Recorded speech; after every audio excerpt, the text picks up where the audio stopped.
దండకారణ్యదేశేషు నగరే నందురాభిదే ఏకం కైవర్తకో దుష్టో నామ్నా నామైవ వికృతః.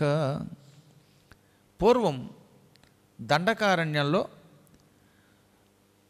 ఆ దండకారణ్యం అనేది పెద్ద అరణ్యం.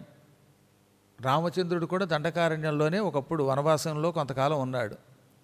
ఆ దండకారణ్యం శివారుల్లో అడవిలోకి అడుగు పెట్టడానికి ఊళ్ళు చిట్ట చివరిగా ఉంటాయే, అటువంటి వాళ్ళని శివారు ప్రాంతాలు అంటారు. అనగా ఆ ఊరు దాటితే అడవిలోకి అడుగు పెడతాం అన్నమాట. అందుకని అరణ్యమునకు ప్రారంభ ప్రాంతము, దేశమునకు చివరి ప్రాంతము అని పిలువబడే ప్రాంతం అది. ఆ ప్రాంతంలో నందుర అని పేరు కలిగిన ఒక నగరం ఉన్నది. ఈ నందుర నగరం దాటామంటే ఇంకెవడైనా సరే దండకారణ్యం, డీప్ దండకారణ్యంలోకి, ఫారెస్ట్లోకి అడుగు పెడతాడనమాట. ఆ నందుర ప్రాంతంలో కైవర్తకుడు అని ఒక దుష్టుడు ఉన్నాడు. వాడి పేరే కైవర్తకుడు. వాడికి పేరుకు తగిన వికృత లక్షణాలు ఉన్నాయి. చిన్నప్పటి నుంచి జోదమాడేవాడు వాడు. ఆబాల్యాత్ చౌర్య నిరత, చిన్నప్పటి నుంచే దొంగతనం నేర్చుకున్నాడు వాడు. వాడు పుట్టి పుట్టగానే వాళ్ళ అమ్మ మెడలో ఉన్న గొలుసు లాగేసేట. పువ్వు పుట్టగానే పరిమళిస్తుందని ఓ సామెత ఉంది. దొంగాడు కూడా పుట్టడంతో దొంగతనం నేర్చుకుంటాడు. వాడు పాలు తాగుతున్నప్పుడు వాళ్ళ అమ్మ చెవులుకున్న దుద్దులు ఇప్పేసేవాట, ఇప్పి పక్కన మంచం కింద దాచేవాట. అది ఎలా వస్తుందంటే వస్తాయండి, తెలియదు. చిన్నపిల్లలు కొంతమంది చిన్నప్పటి నుంచి మంచి మంచి బుద్ధులు ప్రదర్శిస్తారు. కొంతమంది చక్కను అందంగా పాడతారు, కొందరు మాట్లాడగలుగుతారు, కొంతమంది దానం చేస్తారు. నేను ఎరిగి ఒక కుర్రాడు ఉండేవాడు. 3 ఏళ్ల వయస్సులో ఒక రోజున వాడి ఇంట్లోంచి 5 రూపాయలు నోటు పట్టుకొచ్చి నాకు దానం ఇచ్చాడు. నాకు మతిపోయింది. ఇంట్లోంచి ఏదో పట్టుకొచ్చి పిల్లాడికి కాగితం పెడుతున్నాడేమో అంటే వాళ్ళ అమ్మ వచ్చి, లేదండి తాత తాత అన్నట్ట. వాడికి అప్పుడప్పుడే మాటలు వస్తున్నాయి. తాత తాత అంటూ పలికి, ఈయన మా గురువుగారు ఈయనకి 5 రూపాయలు ఇమ్మని అడిగి నన్ను చావుగొట్టి ప్రాణం తీసి 5 రూపాయలు పట్టుకొచ్చి మీ చేతిలో పెట్టాడండి అంది ఆవిడ. గణపురం అనే ఒక ఊళ్ళో. అంటే అప్పటి నుంచి వాడు తాత అన్నమాట. ఆ తర్వాత క్రమంగా నేను చూశాను, 4 ఏళ్ళు 5 ఏళ్ళు వచ్చేసరికల్లా వాడు రోజు కనీసం ఓ 10-15 రూపాయలు దానం చేస్తే కానీ ఇంట్లో వాళ్ళు ఒప్పుకునేవాడు కాదు. వాళ్ళు కోటీశ్వరులు, ఐశ్వర్యవంతులు అనుకోండి. అలా పిల్లలకు కొంతమందికి పుట్టుకతో వస్తాయి. మంచి కిరాణా కొట్టు అనమాట వైశ్యులు వారు. ఆ వైశ్య వంశంలో పుట్టాడు ఆ కుర్రాడు. బాగా దాతృత్వం అనమాట, ఎంత పేరు. తర్వాత నేను ఆ ఊరు వదిలేసి వచ్చేసాను, ఏలూరు వచ్చేసాను. 3 ఏళ్ల వయస్సు నుంచి 5 ఏళ్ల వయస్సులో ఆ కుర్రాడు ప్రతిరోజు 10-15 రూపాయలు దానం చేయాలనుకునేవాడు. వాడు ఎలా వచ్చింది ఆ సంస్కారం? నా అనుమానం పూర్వజన్మలో వాడు శివ చక్రవర్తితో అలాంటి వంశంలో పుట్టినవాడు అయి ఉంటాడు దాత. అందుకే ఈ జన్మలో కూడా దానం చేస్తున్నాడు. మరోడు ఉండేవాడు, ఆ జయ ఇంగ్లీష్ మీడియం స్కూల్ అనే స్కూల్లో పనిచేశాను నేను కొంతకాలం. ఆ పనిచేస్తున్న రోజులు రోజు వచ్చి పుస్తకాలు కొట్టేసి అమ్మేసేవాడు అందరికీ. పిల్లల పుస్తకాలు అమ్మేసేయటం, పిల్లల చెప్పులు ఎత్తుకుపోవడం, దొంగతనం వాడిది. ఇంకోడు ఉండేవాడు అదే స్కూల్లో, ఆడపిల్లలు వెనకే కూర్చుని జడ పీకివాడు అస్తమాట. వాడు ఆడపిల్లలు ఏడిపించాడు, వాడి లక్షణం. బహుశా పూర్వజన్మలో రావణాసురుడి యొక్క రక్తం వాడి మీద పడిందేమో చచ్చినప్పుడు. జడ పీకేవాడండి గ్యారంటీగాను. వీడు బాధపడలేక కంప్లైంట్లు ఇచ్చి చివరికి స్కూల్ నుంచి డిస్మిస్ చేయవలసి వచ్చింది వాడిని. ఆ తర్వాత తెలిసింది వాడు 3-4 ఆడపిల్లలను చంపేశాడు తర్వాత దుర్మార్గుడు. కాబట్టి కొంతమంది అలా పుడతారు. ఒక్కొక్కడు పుట్టగానే చిన్నప్పటి నుంచి సంగీతం పాడతాడు, బలి పాడేస్తారు. మొన్న ఒక 3 ఏళ్ళు 2 ఏళ్ళ కుర్రాడు వాడు పాడేస్తాడు. సరిగ్గా మాటలు సరిగ్గా ముద్దు ముద్దుగా ఉన్నాయి అయినా పాడతాడు వాడు. కొంతమంది చిన్నప్పుడే కారు డ్రైవింగ్ నేర్చుకుంటారు. పూర్వం మెకానిక్ అయి ఉంటాడు వాడు. మా తమ్ముడు కొడుకు కూడా ఉన్నాడు. వాడు చిన్నప్పుడే వచ్చేసింది, 5 ఏళ్లకో 6 ఏళ్లకో 7 ఏళ్లకో కారు నడపడం వచ్చేసింది వాడికి. పూర్వజన్మలో వాడు మెకానిక్ ఏదో సంస్కారం ఉంటుంది వాడికి పాపం. ఒక్కొక్కడికేమో పాముల్ని పట్టుకోవడం వస్తుంది. ఒక్కొక్కడు చిన్నప్పటి నుంచి పురాణాలు చెప్పడం నేర్చుకుంటాడు. వీడు పూర్వజన్మలో వ్యాసుని వంశతో పుట్టినవాడు అయి ఉంటాడు అనమాట. కాబట్టి చెప్పవచ్చేది ఏంటంటే ఆయా సంస్కారాలు వాళ్ళవి. ఇవన్నీ పూర్వజన్మ సంస్కారాలు. అలా ఈ కైవర్తకుడికి చిన్నప్పటి నుంచి దొంగతనం, భయంకరమైన దొంగతనం, పైగా చాలా తెలివితేటలతో కాకికి తెలియకుండా కాకి పొదుగుతున్న గుడ్లు ఎత్తుకొచ్చేసేవాడు వాడు. అంతటి దొంగతనం అలవాటు పడింది వాడికి. ఆబాల్యాత్ శౌర్య నిరత యౌవనే జారకర్మకృతు ప్రత్యక్షం దృష్టి విగమాత్ హరతే చ శపత్యపి. చిన్నప్పటి నుంచి దొంగతనం, యవ్వనంలో గడుగు పెట్టడంతో స్త్రీలను ఏడిపించటం, వేశ్యాలు అలత్వం వాడికి అలవాటే. అందరూ చూస్తూ ఉండగానే పక్కవాడికి తెలియకుండా తమాషాగా దొంగతనం చేసేసేవాడు వాడు. ప్రత్యక్షం దృష్టి విగమాత్ హరతేచ. అందరూ చూస్తూనే ఉన్నారు కానీ వాళ్ళకి తెలియకుండానే దొంగతనం చేయగలడు వాడు. అంత గొప్పవాడు. పూర్వం ఒక దొంగాడికి ఒక కూతురు పుట్టింది. నా కూతుర్ని నాకంటే గొప్ప దొంగకే ఇచ్చి పెళ్లి చేస్తానన్నాడు వాడు. దానికి వాడు ఒక నియమం పెట్టాట. నా కూతుర్ని పెళ్లి చేసుకునేవాడు మామను మించిన అల్లుడు దొంగతనంలో అయి ఉండాలి అని ఒక షరతు పెట్టాడు. దాంతో ఎక్కడెక్కడ దొంగళ్ళు వచ్చేవారు, వీడి షరతులో ఓడిపోయేవారు. ఇంతకు వీడు పెట్టిన షరతు ఏమిటని అడగరే, అక్కడ ఒక పెద్ద తాడి చెట్టు ఉందిట. ఆ తాడి చెట్టు మీద ఓ పక్షి గూడు పెట్టింది, అందులో గుడ్లు పెట్టింది. అది గుడ్లు పొదుగుతూ ఉంటే దానికి తెలియకుండా గుడ్లు తీసుకురావాలి. చాలామంది దొంగలంతా ఈ దొంగాడి కూతురు కొంచెం అందంగా ఉంటుందిలేండి, కాకి కంటే నల్లగా ఉంటుంది, కొంచెం ఏదో అదొక అందం, అందుకని అందానికి లొంగిపోయి పైకి వీడు గొప్ప దొంగ కదా, దొంగ సొమ్ము చాలా ఉంది వీడి దగ్గర, అందుకని దొంగమామ గారు దొరికితే బాగుండని ఒక దొంగల్లుళ్ళు చాలామంది వెతుక్కుంటూ వచ్చి ఈ కాకి పొదుగుతున్న గుడ్లు దానికి తెలియకుండా అపహరించడానికి ప్రయత్నించారు. కుదరలేదు, కాకి తన్నింది వాళ్ళని, దాంతో ఓడిపోయి వెళ్ళిపోయారు. ఇంత గొప్ప మామగారికి మనం దొంగల్లుళ్ళం అయ్యే అవకాశం లేకపోయింది, దొంగ బతుకులు అయిపోయింది అనుకుని వెళ్ళిపోయారు పాపం. ఓ దొంగాడు వచ్చాడు, మామా నీకు తెలియకుండా నీ సొమ్ము కూడా కొట్టేయగలను నేను, అటువంటిది కాకి గుడ్లు కొట్టేయడం ఒక లెక్క, నేను ఈ విద్యలో ఆరితేరాను, ఏమైనా మీ అమ్మాయిని చేపడతాను అన్నట్ట. సరే అన్నాడు ఈయన. వెంటనే వీడు ఏం చేశాడు, చక్కని ఒక సంచి ఈ వీపుకి తగిలించుకుని జాగ్రత్తగా కాళ్ళకి పగ్గాలు వేసుకుని ఈ తాడి చెట్టు ఎక్కేశాడు. చెక్క చెక్క చెక్క చెట్టు ఎక్కి ఆ కాకి పొదుగుతుంటే దానికి కూడా తెలియకుండా చాలా నేక్కుగా ఆ గుడ్లు తీసి సంచిలో వేసుకున్నాడు. ఆ కాకి మొత్తం 4 గుడ్లు వేసింది, ఆ 4 గుడ్లు కూడా ఈ సంచిలో వేసుకున్నాడు. వేసుకుని కిందకి దిగాడు. వచ్చి మావా కాకి తెలియకుండా గుడ్లు కొట్టుకొచ్చేసాను, మీ అమ్మాయి నాకు అని సంచిలో చేయట్టాడు. సంచిలో చేడితే సంచిలో గుడ్లు లేవు.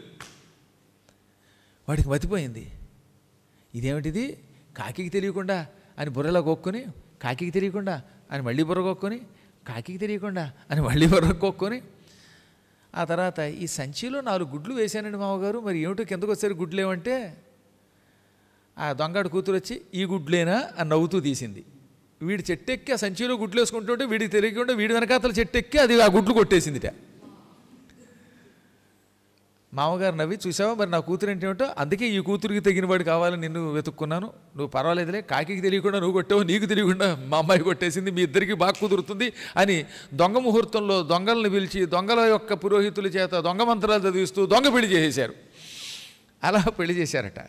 అలా ఆ రోజుల్లో అలాంటి దొంగలు ఉండేవారు అన్నమాట. మరి ఏ ముహూర్తంలో పుడతారో తెలియదు కానీ అటువంటి వాడు వీడు. కాకి తెలియకుండా గుడ్లు తెచ్చేవాడి దగ్గర నుంచి ఆ వాడికి తెలియకుండా గుడ్లు కూడా అపహరించే దొంగ అన్నమాట వీడు. ఇంకా ఇవి సరిపోక ఎవరైనా ఎప్పుడైనా నువ్వు దొంగతనం చేశావంటే శపథాన్ కురుతే మిథ్యా, దొంగ శపథాలు చేసేవాడు. ఒట్టండి బాబు, మీ నెత్తి మీద ఒట్టు, మీ ఆవిడ మీద ఒట్టు, మా నాన్న మీద ఒట్టు, మా అమ్మ మీద ఒట్టు, నేనే దొంగతనం చేయలేదు అని చీటికి వాటికి శపథాలు చేసేవాడు. ఇదో లక్షణం కొంతమందికి. ఇతరులకి చాలా బాధ కలిగించాడు. ఊళ్ళో వాళ్ళందరికీ చికాకు వచ్చేసింది. వీడికి 10 ఏళ్ళు వచ్చేసరికి ఇంక ఈ ఊళ్ళో ఉండకూడదని తరిమేశారు వాడిని. దాంతో వాడు అడవిలో మకం పెట్టాడు. ఆ అడవిలో ఒక క్రూరురాలైన బోయదాన్ని పెళ్లి చేసుకున్నాడు. దానితో కలిసి తెగ తాగేవాడు. పీకి దాకా తాగి దొంగతనాలు చేసి, ఇప్పుడు ఊళ్ళో లేడుగా అడవిలో ఉన్నాడు కాబట్టి ఆ ఊళ్ళో వాళ్ళు ఎవరైనా అటుగా పెడుతూ ఉంటే వాళ్ళ బుర్ర మీద కర్రతో అటు కొట్టి ఎర్రగా ఎత్తురొచ్చేలా చేసి వాళ్ళ సొమ్ములు అపహరించేవాడు. హత్యలు, దొంగతనాలు ఒకటేమిటి, వాడు చేసిన పాపాలు ఇన్ని అన్ని అని చెప్పడానికి వీలు కాదు. ఏవం బహుధనో జాతః, ఈ విధంగా చాలా ధనం సంపాదించాడు. రకరకాల సుందరీమణుల్ని, బోయస్త్రీలను పెళ్లి చేసుకున్నాడు. వాళ్ళతో ఆనందంగా తిరిగాడు, తెగ తాగాడు, తాగుడితో పాటు మాంసము తిన్నాడు. వీడి దగ్గర రకరకాల ఆయుధాలు ఉన్నాయి, కత్తులు, గొడ్డళ్ళు. శస్త్రము అంటే మంత్రం వేయకుండా ప్రయోగించేటటువంటి ఆయుధములను శస్త్రములు అంటారు. ఈటె, కత్తి, గొడ్డలి, బాణం ఇవన్నీ శస్త్రములే. వీటితో వాడు చాలా హత్యలు చేశాడు. కొంతకాలం పోయేసరికి ఎలా వచ్చిన డబ్బు అలాగే పోయేది వాడికి. దొంగ సొమ్ము కదా, దొంగాడి సొమ్ము ఏమవుతుందంటే ఎంత సంపాదించినా నిలవ ఉండదు, వ్యసనాలకు ఖర్చు అయిపోతుంది. ధనము సంపాదించడమే కాకుండా దాన్ని జాగ్రత్త చేయటం కూడా ఒక గొప్ప కళ. కొంతమంది ఎంత డబ్బున్నా ₹1 తీసి ఖర్చు పెట్టుకుంటే పిసిరుగొట్టుతనంతో దాచి వారసులకు ఇస్తారు. కొంతమంది ఖర్చు విపరీతంగా పెట్టి నాశనం అయిపోతారు. కొంతమంది అనుభవిస్తూ కూడా చాలా జాగ్రత్తగా అట్టే పెడతారు. వీడి పాపిష్టి సొమ్ము, అక్రమంగా వస్తున్న సొమ్ము ఎలా వచ్చేది అలాగే ఖర్చు అయిపోయేది. ఈ వేశ్యలకో లేకపోతే మాంసానికో మద్యానికో మొత్తం మీద తగలేసేస్తూ ఉండేవాడు. ఒక రోజున వీడి భార్యల్లో ఒక భార్య, ఒక బోయ స్త్రీ, ఆపాదమస్తకం నల్లగా ఉండే ఒక స్త్రీ వీడి దగ్గరకు వచ్చింది. ఆమెను చీకట్లో ఎక్కడికైనా బయటికి పంపితే ఇంకా ఆవిడ గుర్తుపట్టలేము, నవ్వితే ఆవిడ దంతాలను బట్టి గుర్తుపెట్టేవారట, లేకపోతే ఆవిడ ఉందని కూడా తెలిసేది కాదు. అంత చీకట్లో కలిసిపోయేటటువంటి నల్లని స్త్రీ పాపం. జుట్టు కూడా నల్లగా ఉండేది, కొంచెం మాత్రమే పట్టు ఉండేది. ఎంత ఉండేది పట్టు అంటే మహా అయితే ఒక కొండ బోర్లించినట్టు ఉండేదిట. అటువంటి సుందరి ఒక రోజున, ఏం సంపాదిస్తున్నావురా, నువ్వు సంపాదించిందంతా తాగుడికే సరిపోలేదు, డబ్బులు అయిపోయాయి, ఈ పూట నాకు మంచి కాల్చిన లేడి మాంసం 4 కొండల కళ్ళు కావాలి, దాంతోపాటు ఇవాళ నా పుట్టినరోజు, ఒక్క ఉంగరం అన్నా పట్టుకురా ఈ ఫింగర్కి అందిట. దాంతో వీడు, అయ్యో ఇంట్లో ఏం డబ్బులు లేవా, నీకు ఉంగరం ఇద్దామంటే సమయానికి డబ్బు లేదా అనుకున్నాడు. భార్యామణి మద్యం మాంసం ఉంగరం అడిగితే ఈ మాత్రం తెచ్చిపెట్టలేనా, అందులో బోయ స్త్రీ అడిగితే కాదని ఎలా అంటానో అనుకున్నాడు వీడు. కానీ వీడి దురదృష్టం ఏంటంటే ఆ పూట ఆవిడ అడిగినందుకు కూడా ఎక్కడా డబ్బు దొరకలేదు, దొంగతనం పారలేదు, ఆ అరణ్య మార్గంలో ఒకడూ వెళ్ళలేదు, ఏ సత్యనారాయణ మాస్టరు దొరకలేదు వాడికి. దాంతో విసిగెత్తిపోయాడు వాడు. కొంచెం ముందుకెళ్ళాడు. ఒక గ్రామం ఆ చుట్టుపక్కల అడవిలో కనపడింది. వీళ్ళ నందుర అనేటటువంటి ఊరికి దూరంగా ఓ పల్లెటూరు గ్రామం ఉన్నది. ఆ పల్లెటూరు దగ్గరికి వెళ్ళాడు. అక్కడ ఒక దీపం వెలుగుతోంది ఇంట్లో. చీకటి సమయంలో ఎవరో దీపం వెలిగించారు ఇంట్లో. అమ్మ, ఇక్కడేదో ఇల్లు దొరికింది, ఇంట్లో మనకేదో దొంగతనానికి అవకాశం ఉందనుకుని అక్కడికి వెళ్ళాడు. ఆ ఇంట్లో ఒక పరమపూజ్యుడైనటువంటి బ్రాహ్మడు ఉన్నాడు. ఆ బ్రాహ్మడు ఒక గది, చిన్న గది మాత్రమే కట్టుకుని, పెద్ద ఇల్లు కాదట, ఒక గుడిసె లాంటిది అనుకోండి, ఒక ముక్కలో చెప్పాలంటే ఓ పర్ణశాల లాంటిది వేసుకుని లోపల అర్చన చేసుకుంటున్నాడు. అతని చేతికి ఉంగరం ఉంది. వీడు అమాంతంగా లోపలికి వెళ్ళాడు. వెళ్ళి వాడు ఎంత బతిమాలుతున్నా వినిపించుకోకుండా, ఒరే నేను ఓ పర్ణశాల వేసుకుని భగవంతుడిని పూజించుకుంటూ తపస్సు చేసుకుంటున్న బ్రాహ్మణ్ణి నా జోలికి రాకని చెప్తున్నా వినిపించుకోకుండా లోపలికి దూకి కత్తితో వాడు జుట్టు పుచ్చుని ఒక్క దెబ్బకి తల నరికి అవతల పారేశాడు. పారవేసి ఆ చేతుకున్న ఉంగరం లాక్కున్నాడు. ఇంకా ఇంట్లో ఏవో కొన్ని సంపదలు దొరికాయి. ఆ సామాన్లు తీసుకెళ్ళి వాటిని అమ్మేసి ఆ వచ్చిన డబ్బుతో కళ్ళు కొన్నాడు, లేడి మాంసం కొన్నాడు. తన భార్యతో పాటు హాయిగా తాగి తందనాలాడాడు. క్రమంగా వాడి పాపం పెరిగిపోవటం వల్ల శరీరం అంతా దుర్వాసన వచ్చేయటం మొదలుపెట్టిందిట. పాపం పెరిగిన వాడి శరీరం నుంచి చెమట వస్తుంది. ఆ చెమట వాసన ఎక్కువగా ఉంటుంది. మనిషి శరీరం నుంచి విపరీతమైన దుర్వాసనతో కూడిన చెమట వస్తోంది అంటే మాత్రం వాడి దగ్గర ఏదో కొంత పాపం ఉందని అర్థంట. అందున పులుసు కంపు, కుళ్ళిపోయిన చేపలు, కుళ్ళిపోయిన మాంసం, కుళ్ళిపోయిన ఎముకలు, పందులు, ఇటువంటి వాటి మీద నుంచి వచ్చే దుర్వాసన శరీరం నుంచి వచ్చిందంటే మాత్రం వాడు మహాపాతకుడు, బ్రహ్మహత్యాది పాపములు చేసినవాడు అని అర్థం అన్నమాట. అటువంటి వాసన రావడం మొదలుపెట్టింది. ఈ వాసన వచ్చే కొద్దీ వీడికి మాంసం మీద మద్యం మీద వ్యామోహం పెరిగింది. ఏకదా కస్యచిత్ పృష్ఠే ధావితో యోజనావధి సతు తస్మాద్గతో దూరం స్ఖలిత్వా పతితో భువి.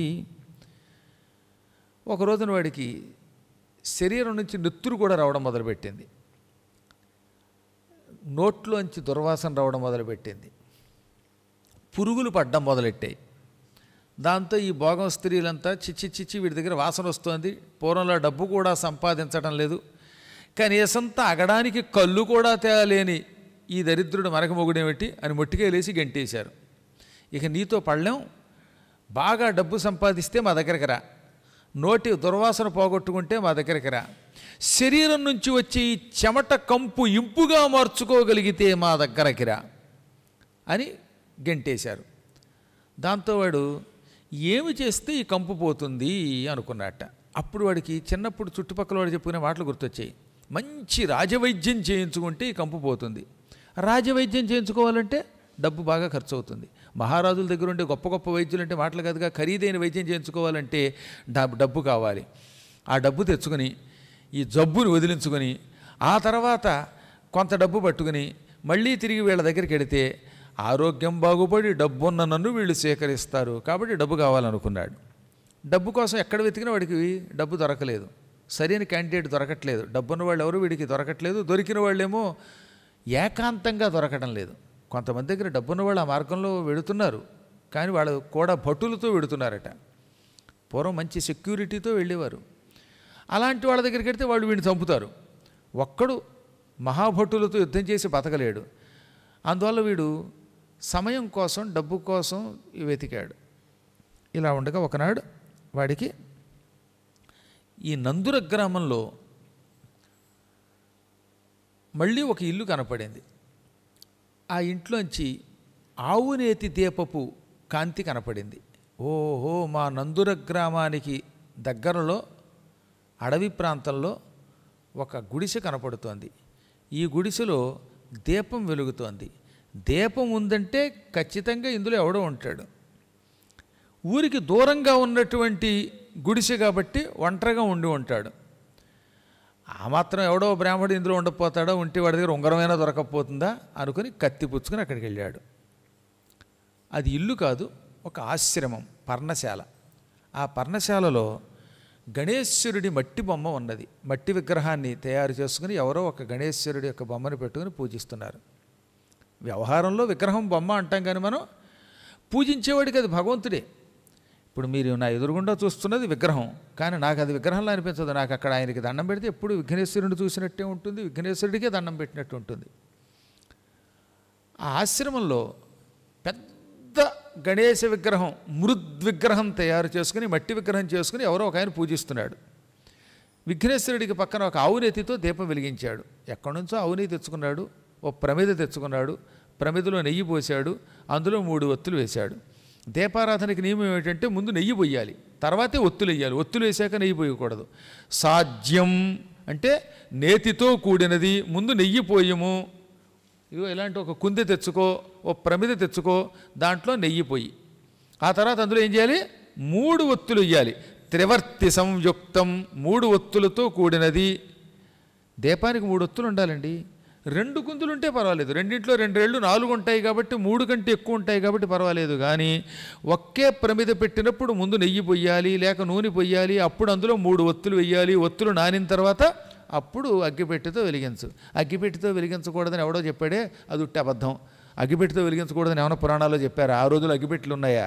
అగ్గిపెట్టిన దీపారాధన నాకు రియాత్ అనే ఉండదు.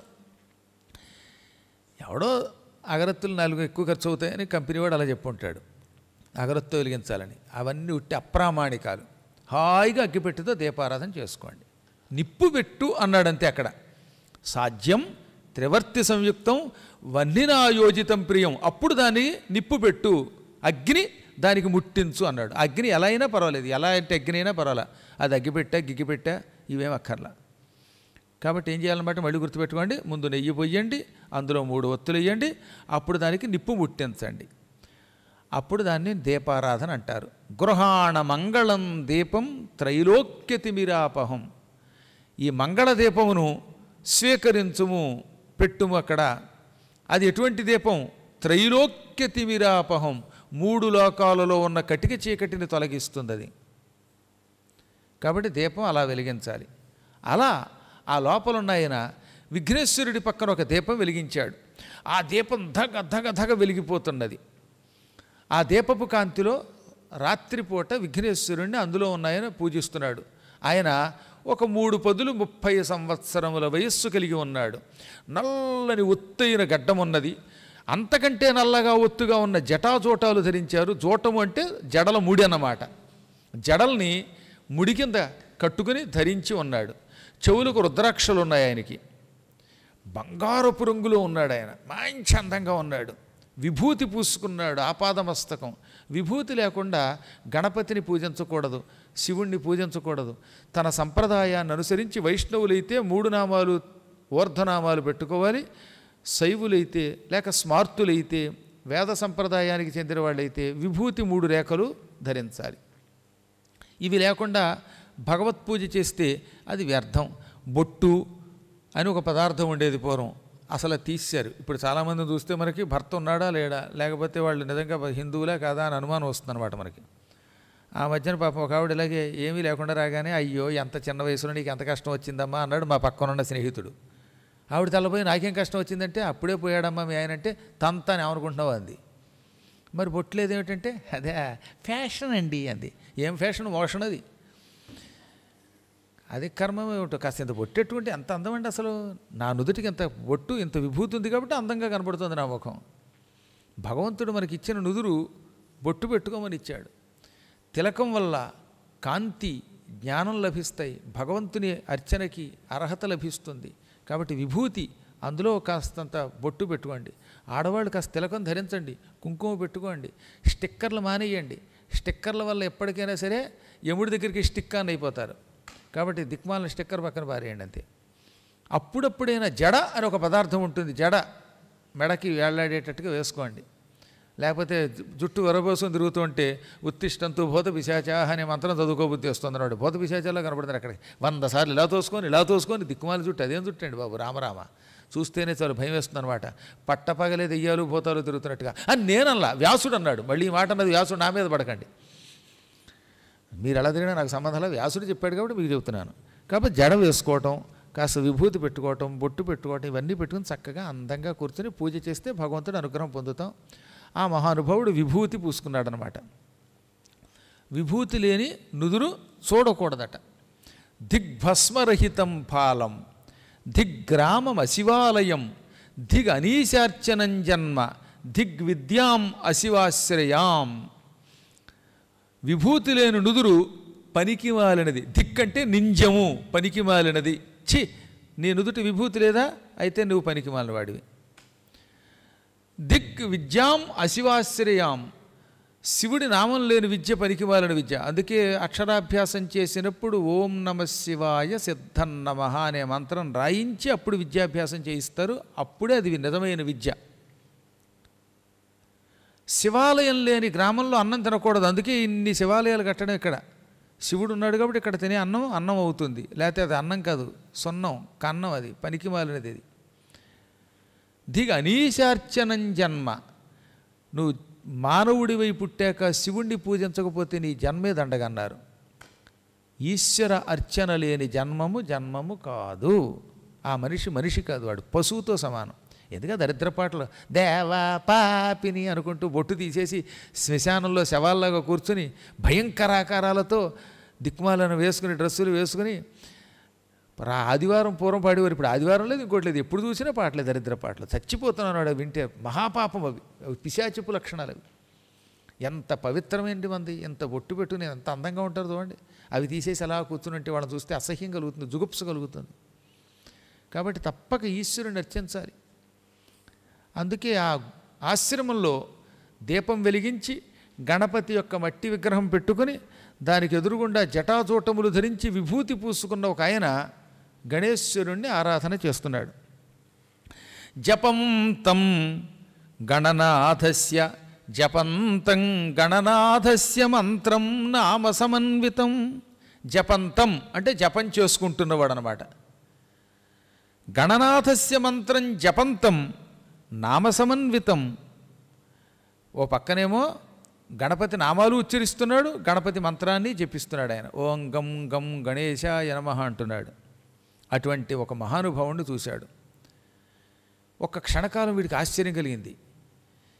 ఈ అరణ్యానికి చివరిలో ఉన్న గుడిసెలో ఈ గణపతి విగ్రహాన్ని చేసుకుని పూజ చేస్తున్నాడు. వీడెవడో ఎంత ధైర్యంగా చేస్తున్నాడు. బహుశా నా చేతిలో చచ్చి సంపద నాకు అంటగట్టడానికి ఇక్కడ కూర్చున్నాడేమో అనుకున్నాడు. ఇంతకీ ఆయన ఎవరు? ఆయన ముద్గలుడనే మహర్షి. ఆయన గురించి మనం మర్చిపోకూడదు. ఎందుకని? ప్రారంభంలోనే ఆ ముద్గలుడే గణేశ్వరుడి యొక్క ఉపాసకుడు అని చెప్పుకున్నాం. ఆయన అనుగ్రహం వల్లే ఎంతోమంది రోగాల నుంచి విముక్తి పొందారు, కుష్ఠరోగం నుంచి విముక్తి పొందారు కథలు చెప్పుకున్నాక మనం ప్రారంభంలో. అవి మర్చిపోకూడదు ఈ హడావుల్లో.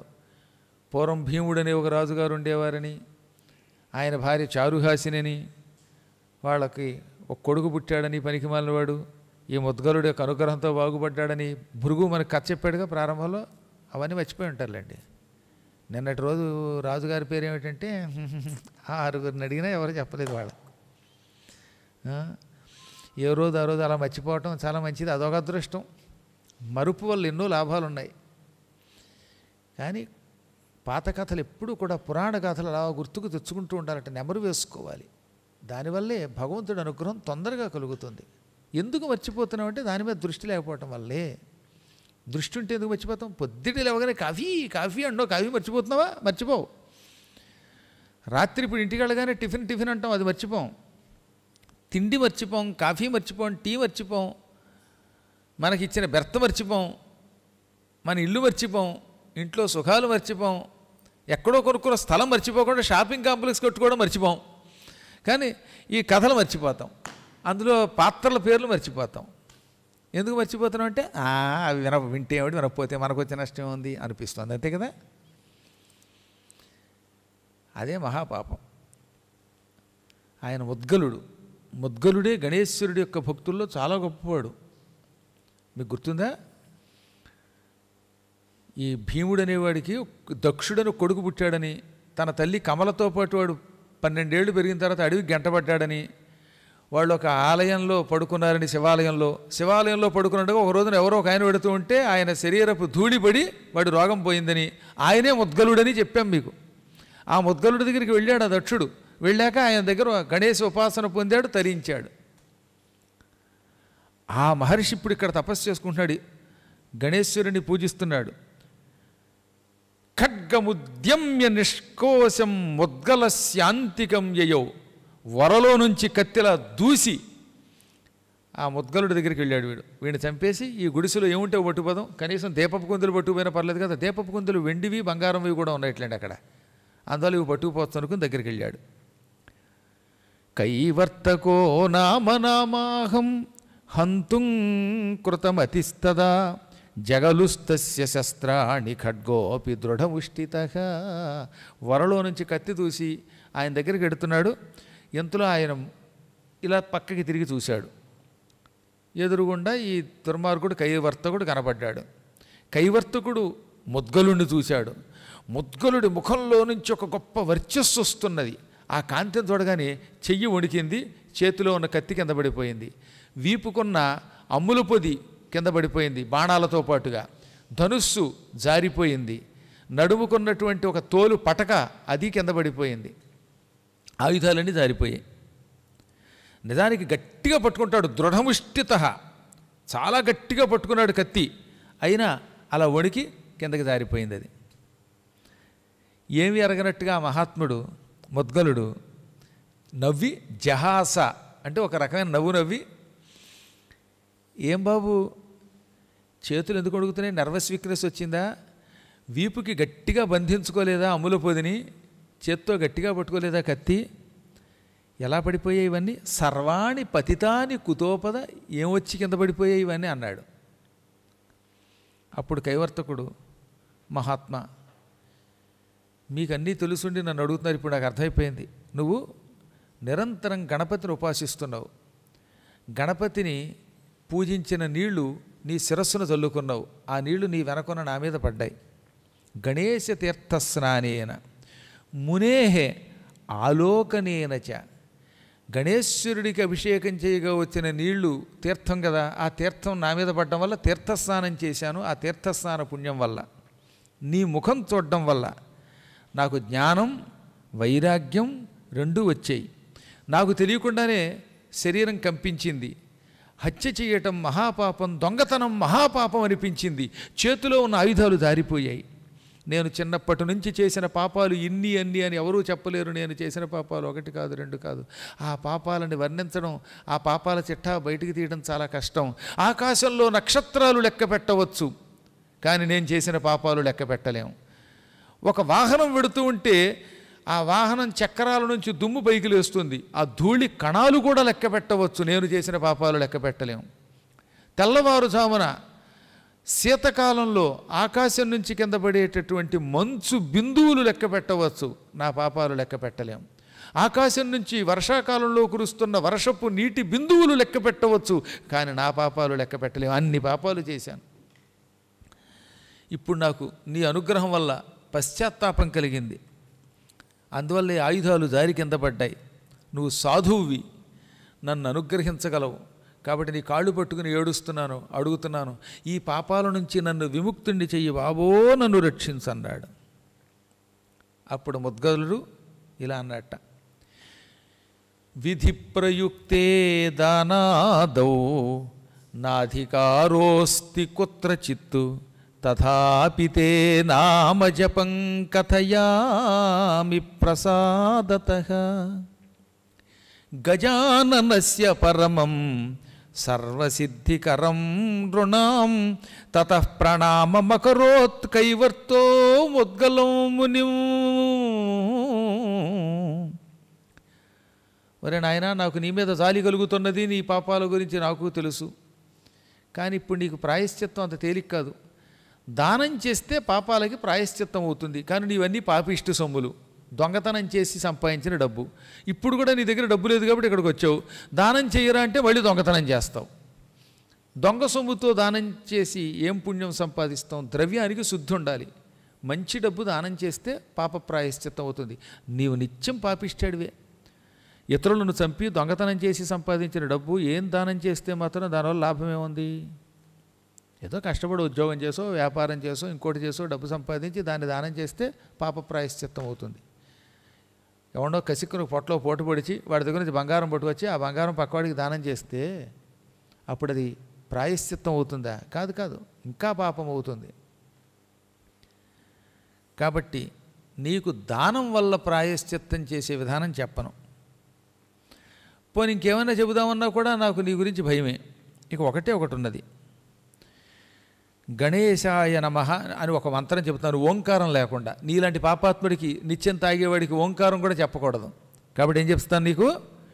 గణేశాయ నమయితి నామమంత్రముపాదిశత్తు. ఓ సామాన్య మంత్రం చెబుతాను, గణేశాయ నమః. ఇదే నామమంత్రం. ఇది ఉపదేశిస్తున్నాను. నేను ఉపదేశించే ఈ మంత్రం విడిచిపెట్టకుండా జపం చేయి. దీన్ని బట్టి మీకు అర్థమవుతుందా? గురువులు ఒక్కొక్కడికి చిన్న మంత్రం ఇస్తారు, ఒక్కక్షరమే ఇస్తారు. ఇదేంటండి, నా జాతకం చూడలేదు, నా గురించి పట్టించుకోకుండా నేను రాగానే ఏదో శ్లోకం ఇచ్చారు, మంత్రం ఇచ్చేశారు ఏమిటి అని అనుకుంటారు కొంతమంది పిచ్చాళ్ళు. వాళ్ళు ఎవడికి ఏమి ఇవ్వాలో గురువులకి తెలుసు. వారు ఇచ్చిన దాన్ని నమ్మి చేసుకుంటే బాగుపడతారు. ఇప్పుడు ఈ దుర్మార్గుడికి గణేశాయ నమః ఇంతకు మించి వేరే ఓంకారం కూడా చేర్చకుండా మంత్రం ఇచ్చాడు ఆయన. ఇది చెయ్యి. ఎంతకాలం చేయాలో తెలుసునా నీకు? కాస్తా కోస్తా కాదు, కొద్ది రోజులు కాదు. ఇక్కడ నేను నీ ఎదురుగుండా ఒక కర్ర పెడతాను. నా చేతిలో దండం ఉన్నది. దండం అంటే కర్ర. మీరు ఎప్పుడైనా చూసారా? సన్యాసుల దగ్గర ఒక కర్ర ఉంటుంది, దండం. అలాంటి ఒక సన్నని ఎండిపోయిన కర్రని ఎదురుగుండా పాతుతాను. నువ్వు దాని ఎదురుగుండా కూర్చుని నేను ఇచ్చిన గణేశాయ నమః గణేశాయ నమః అనే మంత్ర జపం చెయ్యి.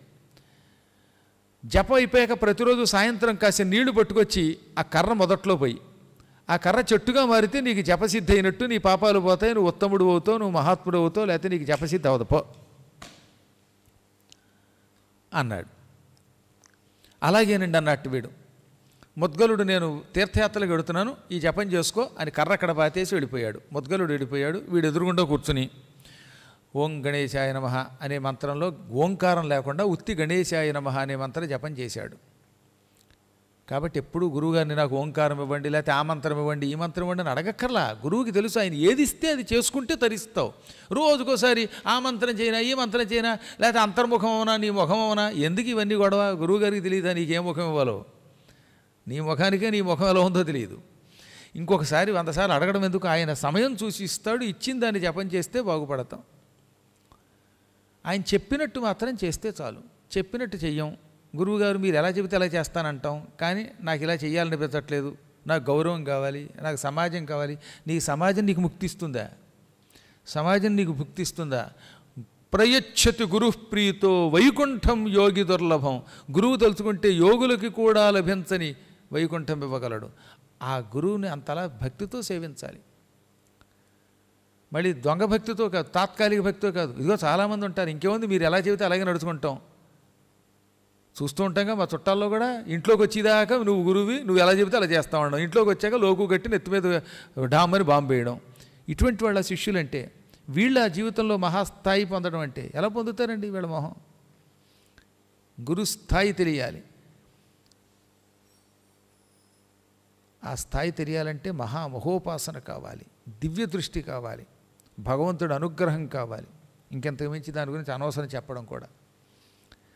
మొద్గలుడు వెళ్ళిపోతే గణేశాయ నమః అని జపం చేసుకుంటూ ప్రతిదినము కాసి నీళ్లు పట్టుకెళ్ళి ఆ కర్రలో పోయడం మొదలెట్టాడు ఆయన. నిజంగా ఇలాంటి తపస్సు ఎవరైనా చేయగలరా అనిపిస్తుంది అనమాట. తావజ్జపస్వనామేదం యావద్వ్యష్టిశ్చ సాంకుర. జపం చేయటం, ముక్కు మీదే దృష్టి పెట్టి ఏకాగ్ర చిత్తుడై ఉండడం, ఉదయం నుంచి సాయంత్రం దాకా కదలకుండా కూర్చుని జపం చేసేవాట. క్రమంగా ఏమైపోయింది, ఈయన ఒళ్ళంతా పుట్టలు పోసేసాయి. పుట్టలు పోయటం వల్ల కదలడానికి వీల్లేక కూర్చున్న చోటు నుంచే నీళ్లు చల్లడం మొదలెట్టాడు. ఆ తర్వాత నుంచి చేతులు కూడా కదలకుండా పుట్టలు పోసేసాయి. అప్పుడు ఒకటే అనుకున్నట్టు ఆయన, మా గురువుగారు కాసి నీళ్లు మొక్కల్లో పోయమన్నాడు, కానీ నా ఒళ్ళంతా పుట్టలు పోసాయి, కదలకుండా నిష్టతో జపం చేయాలి. కాబట్టి భగవంతుడికి ఇష్టమైతే నా నోటి నుంచే నీళ్లు పట్టుకెళ్ళి ఆ మొక్కలో పోస్తాడు, ఆ కర్రలో పోస్తాడు అనుకుని కదలకుండా జపం చేస్తూ ఉంటే ఆయన ఒళ్ళంతా పుట్టలు పోసినా నోటి దగ్గర మాత్రం చిన్న కన్నం ఉందిట. ఆ కన్నంలోంచి ఈయన నోట్లోంచి కొంత నీరు వెళ్ళి అందులో పడేదిట. అంటే వాడు ఎంత జపం చేశాడో ఆలోచించండి. గురువుగారు చెప్పారు కదలకుండా చేయమన్నా చేసేసాడు అంతే. 1000 ఏళ్ళు చేశాడు. ఒకరోజు కాదు, 2 రోజులు కాదు, 1000 సంవత్సరముల కాలం చేశాడు పాపం. అసలు ఎలా చేశాడంటే అదే గురుభక్తి.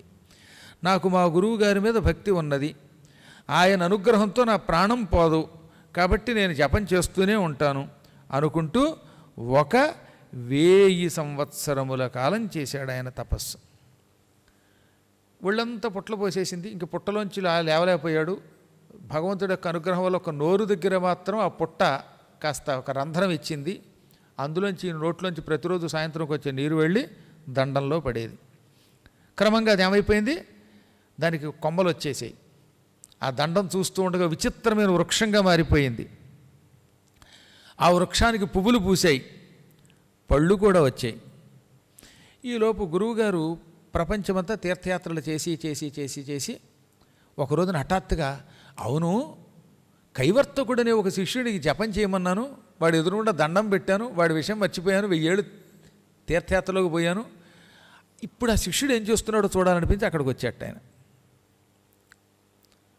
ఆయన వచ్చి చూసేసరికి అక్కడ ఏమీ లేదు. చెట్టు మాత్రం చక్కగా చెట్టుగా మారిపోయింది. ఆ దండం ఆయన పాతినటువంటి కర్ర, ఆ కర్రకి వేళ్ళు వచ్చాయి, కొమ్మలు వచ్చాయి, ఆకులు వచ్చాయి, పచ్చగా మిసమిసలాడిపోతోంది. శిష్యుడు కనపడలేదు.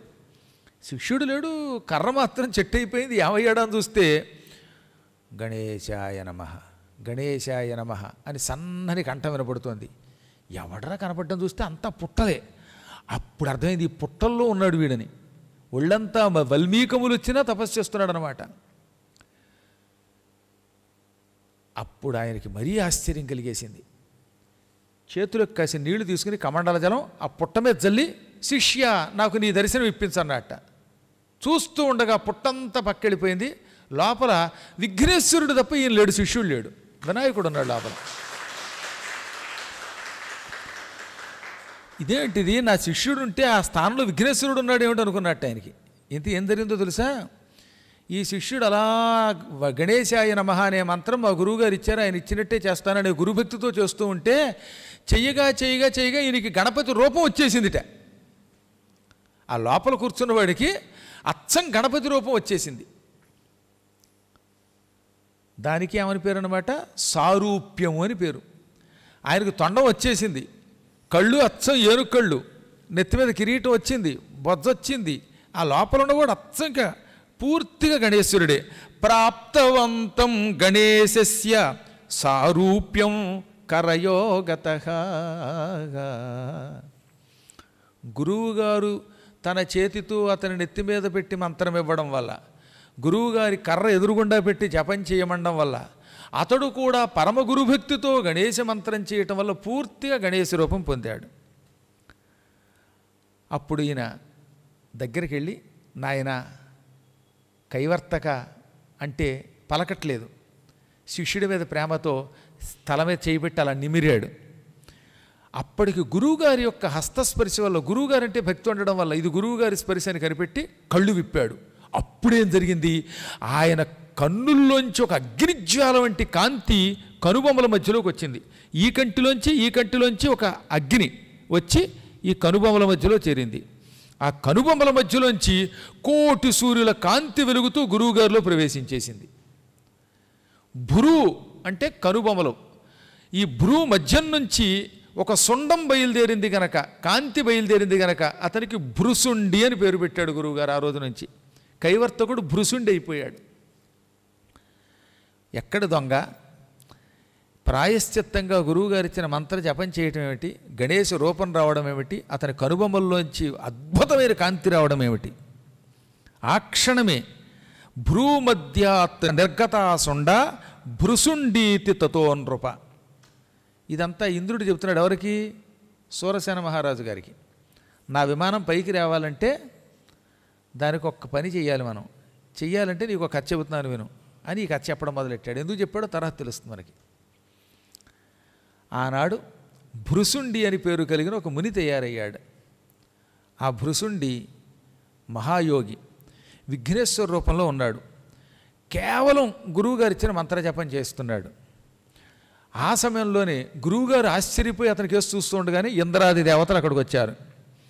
ఇంద్రుడు మొదలైన వాళ్ళు, నాయన నిన్ను మేము గణపతిని పూజించినట్టు పూజిస్తున్నాం అని పూలవర్షం కురిపించారు. యథా గజాననో దేవోధ్యాతో దృష్టోఘనాశన. విఘ్నేశ్వరుణ్ణి చూస్తే పాపాలు పోయినట్టుగా నిన్ను చూస్తే కూడా మా పాపాలు పోతున్నాయి అన్నారు. అప్పుడు అక్కడికి విఘ్నేశ్వరుడు వచ్చి, ఈ భృసుండి కూడా మరొక గణపతిలాగే ప్రసిద్ధి పొందుతాడు, ఈతడిని భృసుండి గణపతి అనే పేరుతో నాకు మొదలుగా మీరు పూజించండి. ఈతడు నిత్యం నాలో ఉంటాడు, నా భక్తుడు అవుతాడు, కలియుగాంతం వరకు భూలోకంలో వాడికి దర్శనమిస్తాడు. ఇతన్ని అర్చన చేసినవాడు నన్ను అర్చన చేసినట్టే, ఇతనికి అపచారం చేస్తే నాకు అపచారం చేసినట్టే. అనగా దేవతలంతా ఆ రోజు నుంచి గణపతిని పూజించే వాళ్ళంతా ఇతను కూడా పూజించడం మొదలుపెట్టారు 16 ఉపచారాలతో. ఇంతలో అక్కడికి ఒక ఆయన వచ్చాడు. ఎవడన్నా నవ్వుతాడు, గణపతిని పూజించినట్టుగా గణపతి భక్తుల్ని ఏ రూపంతో ఉంటే మాత్రం పూజించేస్తామా? గణపతే, వీడే, ఆయన మహాత్ముడు, వీడు డూప్లికేటు, ఒరిజినలే, డూప్లికేటే అన్నాడు. ఆ అన్నవాడి పేరు మాయావి. దుందుభి అని పేరు కలిగినటువంటి ఒక రాక్షసుడి కొడుకు చచ్చి వాడు పూర్వజన్మ సుకృతం వల్ల స్వర్గంలో గంధర్వుడిగా మారాడు. ఆ గంధర్వుడు మాయావి అనేవాడు తిరస్కరించాట. నేను గణపతిని తప్ప అన్య దేవతల్ని పూజించను, ఈ భృసుండి గారిని పూజించను అన్నాడు. అనగానే వెంటనే ఢామ్ అనే శబ్దంతో భూలోకంలో కుప్పకూలిపోయాడు. వాడే మహారాజా మీకు దూతగా ఇప్పుడు పుట్టాడు. సూరసేన మహారాజా పూర్వజన్మలో పరమభక్తుడైన భృసుండిని తిరస్కరించి గణపతి ఇచ్చిన వరాన్ని కూడా కాదని మహాత్ములకు అపచారం చేసి ఇప్పుడు నీ కొలువులో చేరాడు. పూర్వజన్మలో గణపతిని తిట్టిన పాపం వల్ల గంధర్వలోకం నుంచి భూలోకానికి వచ్చాడు. భూలోకంలో చాలా కష్టాలు అనుభవించి ఇప్పుడు కుష్ఠరోగిగా పుట్టాడు నీ దగ్గర. ఆ కుష్ఠరోగి దగ్గర గణపతికి అపచారం చేసిన పాపం ఇంకా ఉంది కాబట్టి ఆ దుర్మార్గుడి దృష్టి నా మీద పడి నా విమానం కూలిపోయింది. పాపాత్ముడి దృష్టి అంత గొప్పదో చూసారా? ఇంద్రుడి విమానాన్ని కూల్చేసింది. ఈ విమానం పైకి లేవాలంటే ఆ భృసుండి మునికి వీడు ప్రాయశ్చిత్తం చెయ్యాలి, చేస్తే కానీ ఈ విమానం పైకి లేవదు. అనగా వెంటనే రాజుగారు భృసుండి గారు ఎలా వస్తారండి అన్నట్ట.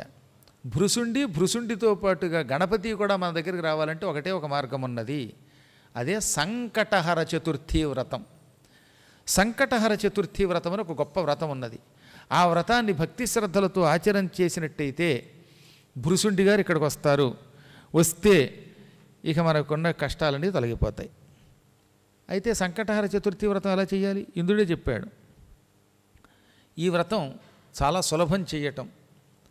ప్రతి మాసంలో కృష్ణపక్ష చతుర్థి సంకటహర చతుర్థిగా పిలువబడుతుంది. వ్రతాల్లో చాలా వ్రతాలు ఉన్నాయి. సంకటహర చతుర్థి అంటే 2 వారాల్లోనూ ఎప్పుడైనా చేయొచ్చునట. కానీ ప్రధానంగా ప్రతి మాసంలో కృష్ణపక్షంలో వచ్చే చతుర్థి సంపూర్ణ సంకటహర చతుర్థి అని పిలువబడుతుంది. అది కూడా మధ్యాహ్నానికి చతుర్థి ఉండాలి. ఉదయం 11 దాకా తది ఉండి 11 తర్వాత చవితి వచ్చిందనుకోండి, మధ్యాహ్నం 12 గంటలకల్లా చతుర్థి ఉంది కదా, అదే సంకటహర చతుర్థిగా చేసుకోవాలి. చంద్రోదయం అయ్యే సమయమునకు ఈ చతుర్థి ఉండి తీరాలి. ఈ వ్రతం శమీ వృక్షం దగ్గర చేస్తే తొందరగా ఫలిస్తుంది, జమ్మి చెట్టు దగ్గర. అందుకే జమ్మి చెట్టు వేసాం మన పీఠంలో, సరదా కోసం వేసామేమిటి. రేపు 21 పత్రుల యొక్క చెట్లు వేస్తాం. వేసినప్పుడు మీరు వచ్చి అక్కడ కూర్చొని చేసుకోండి. ఇది ప్రతి మాసంలో కృష్ణపక్షంలో చవితి నాడు విఘ్నేశ్వరుడిని పూజించే వ్రతం. ఈ వ్రతం ఎప్పుడైనా ప్రారంభించవచ్చు, కానీ శ్రావణ మాసంతో మొదలు పెట్టడం ఎక్కువ మంచిదట. మొదటి మాసం శ్రావణం, 2వ మాసం భాద్రపదం వస్తే ఎక్కువ మంచిది. ఈ సంకటహర చతుర్థి వ్రతం చేసేవాడు విఘ్నేశ్వరుడి యొక్క ప్రతిమని పెట్టుకొని 16 ఉపచారాలతో ఆయన్ని పూజించాలి. తప్పక సాయంత్రం పూట చంద్రుడు ఉదయం అవుతున్న టైంలో పూజించాలి. అనగా పగలు నువ్వు ఎంత పూజ చేసినా చేయకపోయినా సాయంత్రం మాత్రం విఘ్నేశ్వరుణ్ణి పూజించి తీరాలి. అలా పూజిస్తేనే దాన్ని సంకటహర చతుర్థి వ్రతం అంటారు. పగలు పూజించి రాత్రి పూజించకపోతే మాత్రం సంకష్టహర చతుర్థి వ్రతం కాదు.